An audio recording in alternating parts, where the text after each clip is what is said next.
Kashmiris feel that their sense of identity, their sense of culture is going to be subsumed. And they feel that this is a concerted propaganda on the part of the Indian government. I mean, honestly, you have leaders who talk about the unfinished business of partition. Aapko kya, do you want to punish minorities now? Do you want to persecute minorities for unfinished business of partition? What is this logic, Rajdeep? But let's be honest, Iltija, there have been mistakes made, numerous mistakes. Elections were rigged. You've had a situation where Kashmiri Pandits were driven out of the valley. You've had a situation where, as I said, you've had 29 years of consistent violence. Lots of innocent lives, mainly Kashmiri Muslims, have died because of militancy. Maybe the time has come that the government of India is saying enough is enough. We want enough is enough, so let's take state, let's, institutionalize repression and let's use brute force. Is that how you're going to win over hearts? I mean, what is the theme here, Rajdeep? How do you win over hearts? Do you win over hearts through brute force? So you tell me, how do you win over hearts? Let's look at that. Well, certainly not how by... How do you win over hearts and minds? How do you win over? Certainly not by what they've done. I mean, if you want to win the confidence of Kashmiri people, then you have to roll back. I'm sorry, but you're going to have to roll back this, because it's only driven, it's increased the sense of alienation that Kashmiris have towards the rest of the country. You know, every media person asks me, "Aapko kaisa lagta hai? Mainstream has been discredited." You're asking me the wrong question. Look at the India that we're in. Is this Gandhi's India or is this Godse's India? I mean, this is an India which would pride itself on secularism, on its democratic ethos. We are hurtling towards an authoritarian regime, Rajdeep. This doesn't feel like a democracy anymore. I don't feel like I have any civil liberties, I have any rights.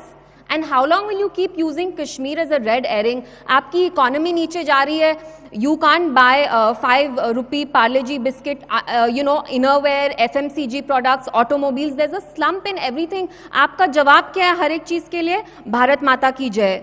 Jai Shri Ram. Abrogation of Article 370. Is this the solution to all our problems, Rajdeep? That you use Kashmir to divert everybody's attention? You're still not providing me the answer to the question I asked. How do you win over hearts and minds? By reaching out to them, by treating them like human beings. Do you know, Rajdeep, in Rajasthan, a 24-year-old student, Faiz Mir, he was harassed. He was made to dress up as a woman. How is everybody's behavior towards Kashmiris right now? They're being looked at with suspicion. Aise thodi na jeete hain hearts and minds. Pehle at least start treating them like a human being.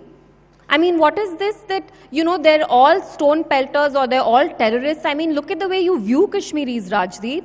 There's no one-line answer to how to win hearts and minds. First of all, you've betrayed their trust.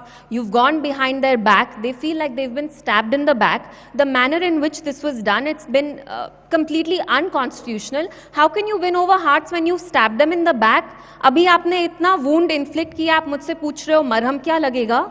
How can I tell you? These are all very, these are very strong words, and I respect your view to have, I respect your views. But today, if I had a Kashmiri Pandit in the audience, they may well turn around and say, "Iltija, where were you when we were driven out of the valley?" This is the narrative. I was 2 years old. I know you were 2 years old. What I'm saying is, where was this Kashmiri voice that you're strongly speaking about insaniyat, about notions of bringing people together, about Kashmiriyat? Rajdeep. I just wonder whether have we reached a stage where it's impossible to bridge hearts and minds because the mistrust is so great? Is it possible, like my friend has built this Real Kashmir football team, that a Kashmiri Pandit and a Kashmiri Muslim can come together and build something for the future? Do you really see that happening? Not in the near future, I don't. I mean, Kashmiris feel a deep sense of shock and betrayal. I don't know how you're going to undo the damage and the pain that you've inflicted on Kashmiri. And when I keep saying Kashmir, I just don't mean Kashmir. Even people of Kargil are not happy. They've been protesting. People of Jammu also have apprehensions about abrogation of Article 370, 35A. You see, for the people of Jammu and Kashmir, it's a fight for their land. It's a fight for their culture. It's a fight for their sense of identity. They feel that they're in for demographic changes. They feel that BJP is using this as a shield.